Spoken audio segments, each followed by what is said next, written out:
kasih garam dikit, Anda minum setiap hari. Supaya apa? Tidak terjadi lonjakan gula. Jawabannya hilang.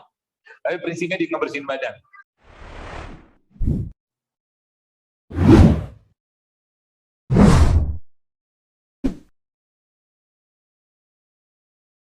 Sekarang nih kita belajar nih, ini aplikatif, insya Allah bisa diterapkan di rumah supaya nanti Anda tidak membawa beban kemanisan dalam hidup yang terlalu manis.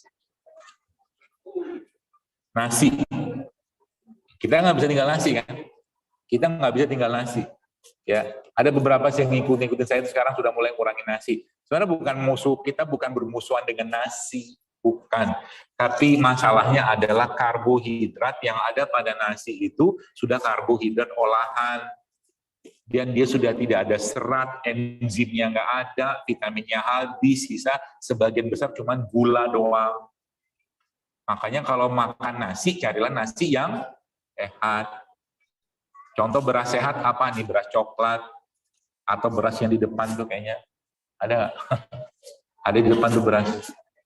Ya, beras apa? Beras mentik susu ya. Tadi saya lihat tuh. Nanti coba cari di depan.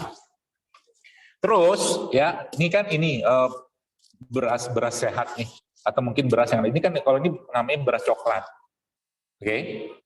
Beras ini masih ada seratnya, masih tinggi seratnya, dan tidak menyebabkan gula darah kita itu langsung naik seperti bagai kita makan beras biasa.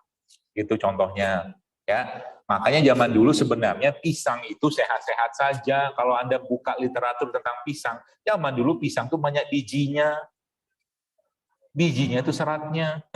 Sekarang pisang nggak ada biji. Isinya gula. Ya kan, glukosa kan? Makanya orang makan pisang itu cepat kenyang karena memang gulanya banyak. Zaman dulu pisang zaman dulu itu karena dia masih ada seratnya sehingga gulanya nggak terlalu tinggi seperti pisang sekarang. Itu loh ya. Nah, pertanyaannya, lalu bagaimana caranya Bapak Ibu sekalian supaya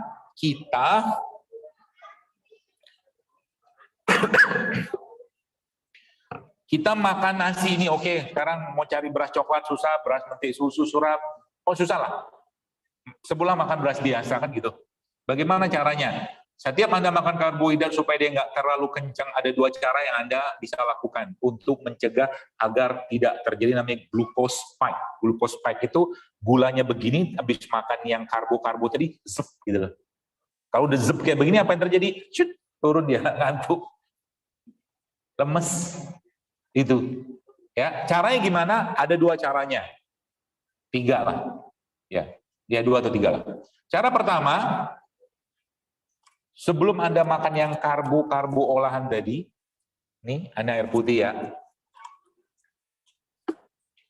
Anda minum ini. Ini seperti cuka lah, cuka apel. Seperti itulah. Ya, tapi kalau Anda beli cuka apel, pastikan halal ya. Karena banyak cuka apel nggak halal. Ada juga yang nggak halal. Ya, ini sebelah cuka. Meskipun ini bukan cuka sebenarnya, ini probiotik. Sebelum Anda makan yang karbo olahan tadi, Anda minum ini sedikit air.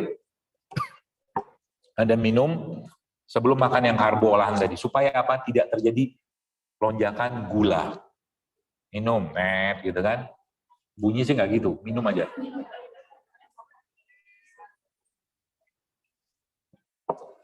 Rasanya gimana? Pasti asam. Karena cuka. Tapi bukan cuka yang bikin pempek itu ya. Cuka. Itu cara pertama. Ya, jadi mulai biasain tuh. Dok, kalau misalnya saya ada mah gimana? Dicairin saja sampai nggak kerasa. Kan nanti kan kalau airnya banyak kan jadi hambar rasanya gitu loh. Kalau airnya sedikit kan jadi kecut. Itu cara pertama. Cara kedua, ganti berasnya. Ganti berasnya. Menjadi beras yang ada serat. Ya. Cara ketiga gimana? Nah, ini cara ketiga bisa Anda pakai juga. Ya. Apa tuh? Minyak. Jadi nasi yang ada tanah itu di rice cooker. Kalau bisa rice cookernya cari jangan yang pakai teflon. Sudah tahu. Sekarang rice cookernya kan banyak pakai teflon kan, yang dandangnya itu. Nah sekarang ada yang healthy rice cooker, sehingga saya nggak pakai teflon, tapi bahannya apa bahannya itu? Kayak aluminium apa gitu, saya lupa ya. Bukan granit, ada granit, satu lagi itu kayak logam. Stainless ya, stainless. Nah itu Masya Allah, ganti itu. Emang harganya lebih mahal sedikit. Ya, tapi teflon itu tidak sehat. Mudah-mudahan tidak ada produsen teflon. Ya, teflon itu nggak sehat. Ya, ketika Anda, kan teflon itu kan ada lapisannya kan, terkoak itu kemakan gitu. Tuh gitu.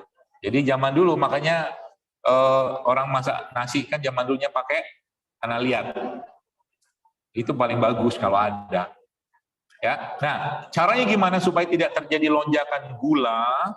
Nah, nasi didandang tadi itu, ya, ini tadi kan air tajin. Saya tunjukkan air tajin. Air tajin itu sangat bagus sebenarnya untuk apa? Memperbaiki asam lambung yang bermasalah. Sekarang ada beberapa rice cooker yang disebut dengan slow cooker. Masak nasi pakai rice cooker, airnya jatuh. Nah, itu bagus airnya. Buat minum, buat orang mah. Nah, airnya itu, air tajinnya itu ada kasih madu dikit, kasih garam sedikit, ya, kasih madu sedikit, kasih garam sedikit, Anda minum setiap hari, 2 kali sehari lah, insya Allah mahnya hilang. Ya, modal air tajin doang, udah kan? Ya, air tajin bukan air cucian beras ya, jangan salah. Oke, nah, lalu Anda masukin minyak, misalkan ini nih, minyak kelapa perawan, PCO. Kalau diterjemahkan kan PCO, minyak kelapa perawan itu. Kapan dia nikahnya saya nggak tahu. Minyak kelapa perawan, PCO.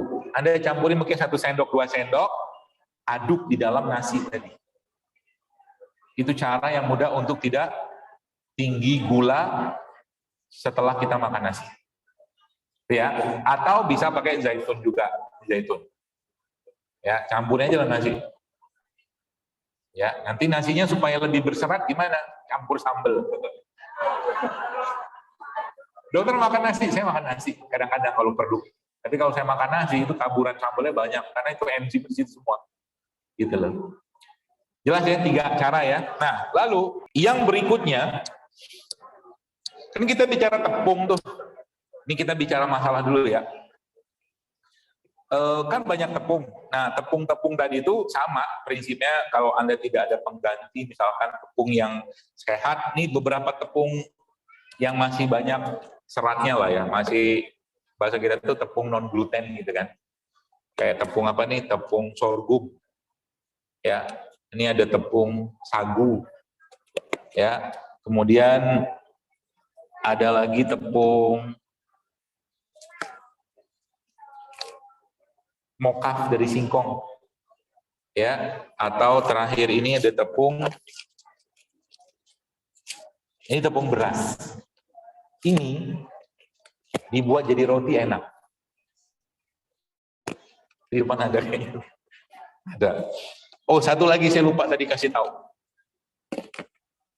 Ini juga bisa Anda pakai. Ini namanya ghee, lemak hewan. Ya, kalau Anda tahu mentega, margarin gitu kan, itu kan dari kelapa sawit.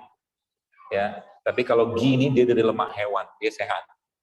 Ya, insya Allah jauh lebih baik dan tidak menyebabkan oksidasi seperti halnya tadi apa tuh namanya lemak dari margarin ya, seperti itu.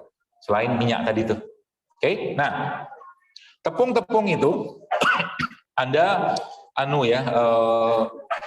mulai ganti lah. Atau ya masalahnya kan di gula darah. Ya, salah satu cara untuk membuat gula darah itu tidak terlalu push juga gitu tuh adalah pakai ini nih. Lada hitam. Lada hitam. Lada hitam itu bagus sekali ya. Untuk apa? Banyak fungsinya. Seratnya, vitaminnya buat apa ginjal juga, buat diabetes juga. Orangnya doang. Ya. Lada hitam. Ya. Buah-buahan, batasin buah-buahan yang tinggi gula. Contohnya apa? Mangga tinggi banget. Hati-hati makan mangga.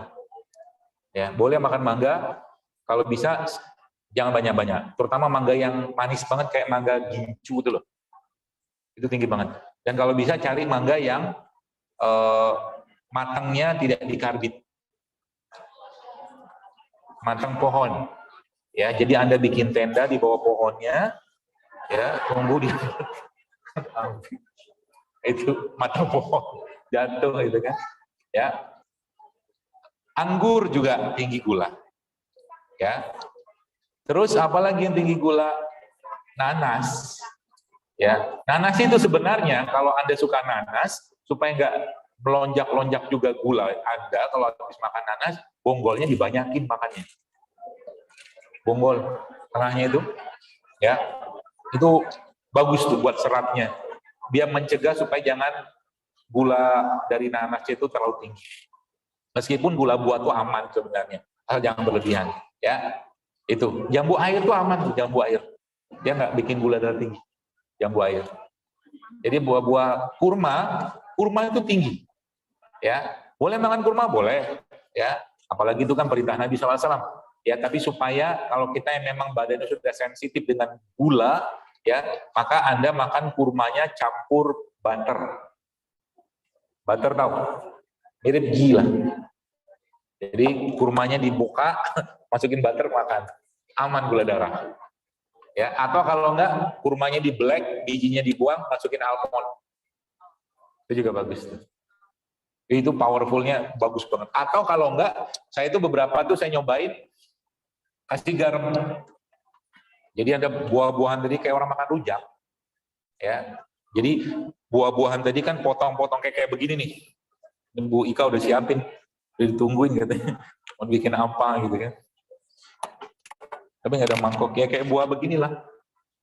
Ini akan jadi buah, kan masalah kita kan sekarang, masalah kita, nasi kita nggak ada serat, tepung kita nggak ada serat, kita butuh serat kan. Maka tadi yang saya sampaikan tadi itu salah satu sumber serat. Ya, sumber serat buat kita. Ada mangkok nggak, Bu?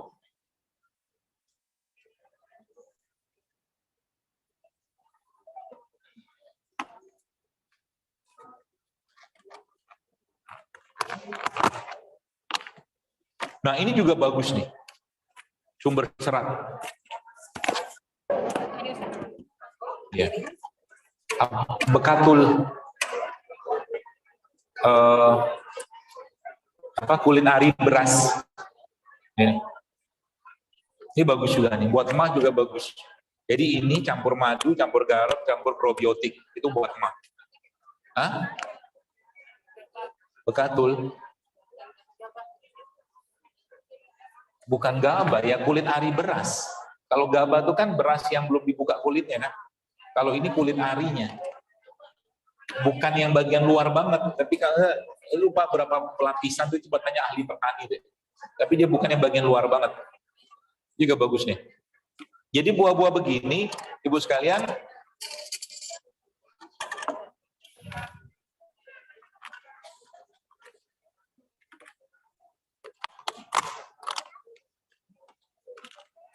nah singkatnya begini biar cepat ya.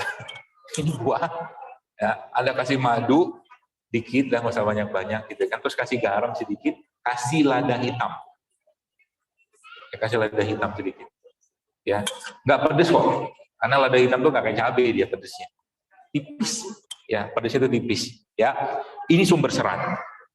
Ya, apalagi kita sudah tahu cara makannya itu misalnya nih kayak begini nih. Saya contohin aja deh. Bengkuang ini juga bagus. Sumber serat ya.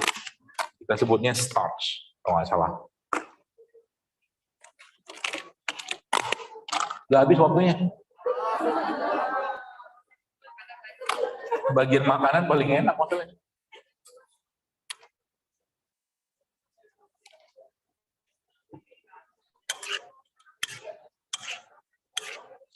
Nah, begini ya. Kemudian kasih lada hitam dikit. Bisa banyak-banyak. Kalau ada garam, kasih garam. Ini garam. Ini kayaknya punya Bu Ika deh. Stok rumahnya. Garam apa aja, yang penting non refinasi gitu aja. Ya nanti kalau saya sebut Himalaya nanti malah banyak yang kebakar. Hebohnya minta ampun. Himalaya ada logam berat lah segala macam. Ya gitulah. Sudah, nah supaya ini ada proteinnya, ada seratnya lagi yang ditambah ini. Kacang-kacangan, almond, apa aja yang Anda bisa dapatkan. Ya. Atau ini lebih bagus lagi nih. Ini walnut. Ini apa namanya? Sup buah yang bikin terharu.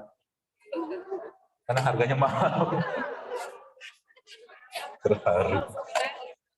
Ya, nangis. Ya, nah kayak begini nih. Ini makanan yang kita sebutnya kan pangan fungsional. Jadi seratnya dapat, protein dapat, lemak dapat. Atau kalau Anda mau tambahkan sedikit saja dengan minyak zaitun boleh. Yang terlalu banyak nanti rasanya nggak enak. Atau kalau mau Anda campurkan lagi. Campurkan misalkan dengan apa? Ini kan bagus nih sebenarnya yogurt nih. Kalau ketemu yogurt dari dari kambing, saya pengen beli tuh. Susah nyarinya. Kalau di Padang itu ada namanya dadih. Dadih itu fermentasi dari susu kerbau. Ya, kalau ini kan sapi. Ya, tapi ya lumayan lah. Tapi kalau mau cari, usahakan cari yang plain, yang tidak ada gula. Ya, karena gula juga jadi masalah. Jadi ini Anda tambahkan ke sini. Ini plain kayaknya. Kayaknya sih plain.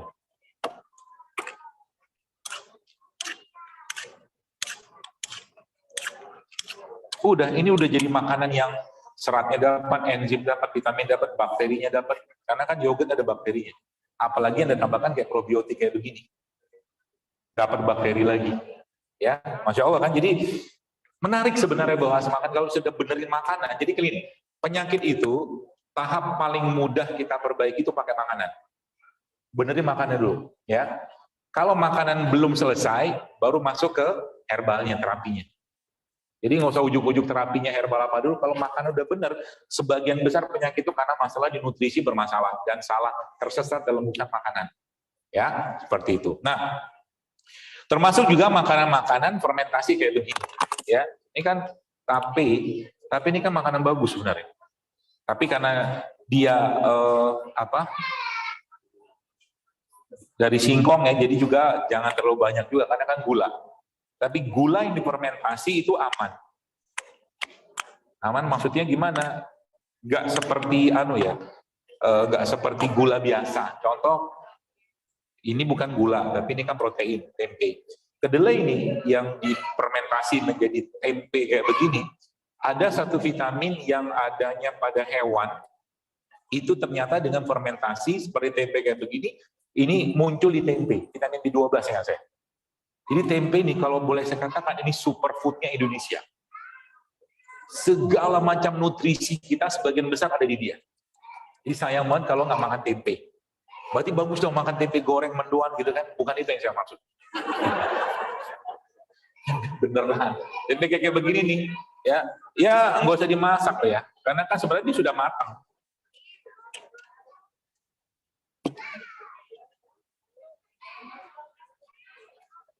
Jadi itu makanan probiotik kayak begini tuh bagus, Bu. Ya. Ada yang mau? Kalau nggak mau saya makan.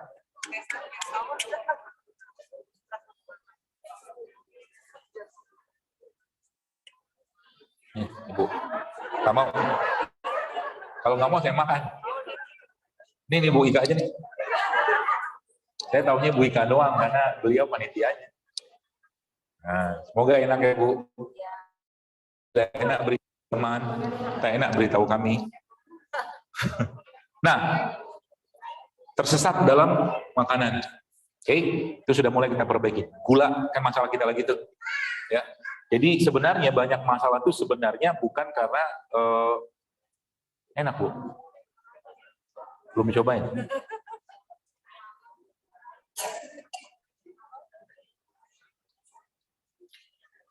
Banyak masalah kesehatan sekarang sebenarnya akibat ulah gula, bukan ulah garam. Jangan salahkan garam atas apa yang dikerjakan gula. Ya, jadi garam itu tetap Anda konsumsi, tapi garam yang sehat dan jangan berlebihan, insya Allah aman. Contoh ya, Anda mau exercise, Anda mau jogging, Anda mau sepeda segala macam, ambil air putih, kasih madu, kasih garam dikit kayak Oralit dulu. Itu bagus banget untuk mencegah dehidrasi lebih berat. Seperti halnya Anda nggak minum air biasa. Jadi garam itu akan mencegah. Ya, jadi jangan salahkan itu. Nah, tadi saya jelaskan ya tentang tepung-tepungan tadi. Tepung-tepungannya diganti. Ya, gula diganti dari beras tadi, dari tepung juga. Nah, kemudian apalagi Anda bisa konsumsi untuk mengembalikan kesesatan tadi, ya banyak sebenarnya ya. Nah, salah satunya adalah makanan-makanan probiotik kayak begini nih. Ini makanan sehat sebenarnya. Ini kan apa nih? Miso.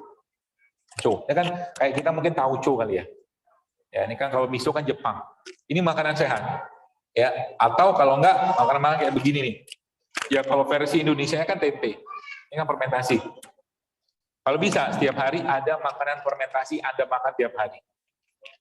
Makanan fermentasi sudah tahu contohnya ya, tempe, ya, apalagi, ya miso, tauco, ya, kimchi kan orang Korea punya, kalau nggak semua orang cocok kimchi kan, ya, itu Anda konsumsi. Dan ini salah satu minumannya atau bahan bakunya mereka, bahan bakunya si makhluk-makhluk ini, ya, supaya kan dalam tubuh kita sebenarnya ada makhluk itu, ya, supaya dia dapat asupan vitamin, mineral, enzim, serat. Nah, ini salah satu sumbernya kelapa. Ya, kelapanya diapain?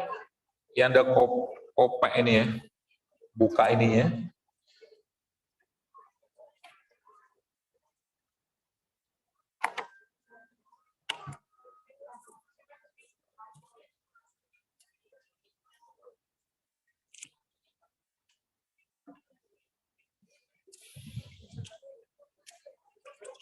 Nah, lalu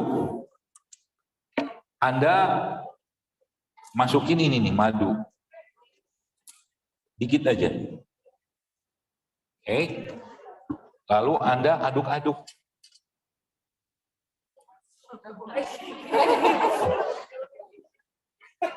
Aduk-aduk. Lebih bagus lagi kalau biasanya saya tambahkan garam dikit aja. Lalu Anda tunggu 1 jam. Nanti 1 jam lagi baru diminum. Keburu haus, minum air putih dulu. Ya, kenapa? Karena biar madu itu sebenarnya dia belum kayak semacam apa ya, pra enzim gitu. Jadi dia baru masuk ke tubuh kita, dia baru larut. Ya, nah, dia dan pelarut terbaik madu itu salah satunya adalah air kelapa. Apa efeknya? Cobain aja. Bisa hamil nanti.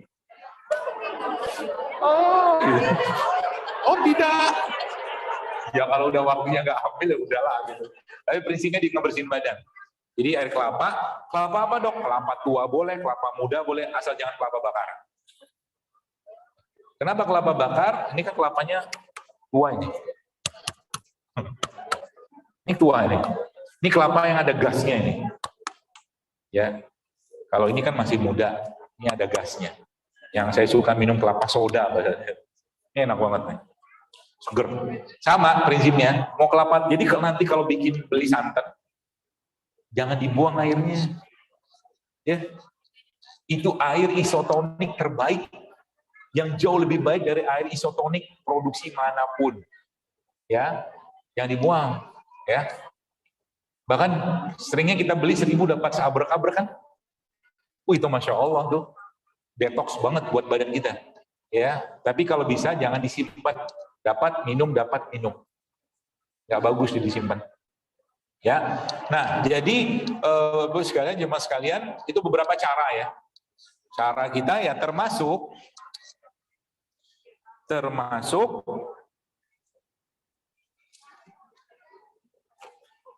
udah habis, Bu. Enak. Enak apa enggak? Nah, ini biji-bijian. Ya. Jadi mulai ada menu kayak begini di rumah Anda. Kalau ini kan flaxseed. Nanti Anda cari tahu sendiri deh. Jadi mulai ada menu biji-bijian di rumah, ada flaxseed, ini ada wijen, ya ini ada biji labu, biji-bijian lah prinsipnya. Karena biji-bijian itu disebutkan dalam surat Al-Baqarah. Ya. Jadi menu biji-bijian. Ya, ini biji-bijian. Ini kacang-kacangan kayak begini termasuk nih. Ini kenapa? Bukan, rimpang itu jahe. Jahe kunyit. Termasuk kalau minum-minum teh gitu mulai dikasih bumbu ya. Itu bagus tuh. Ya, bumbunya apa? Ya kapulaga, cengkeh gitu loh. Oh ya, ini salah satu sayur paling bagus nih. Biasanya buat kawinan nih. Hiasan orang nikahan itu pakai ini nggak? Bukan ya? Ini asparagus. Bukan ya? Kalau kawinan sudah malam ya? Oh, mirip-mirip ya? Ini salah satu sayuran yang sangat bagus. Ya, bagusnya buat apa? Yang pertama, sehingga saya serat dia sangat bagus. Jadi mulai Bapak Ibu sekalian bisa jadiin salah satu makanan, ini keren, bagusnya. Bikin apa? Biasa bikin apa?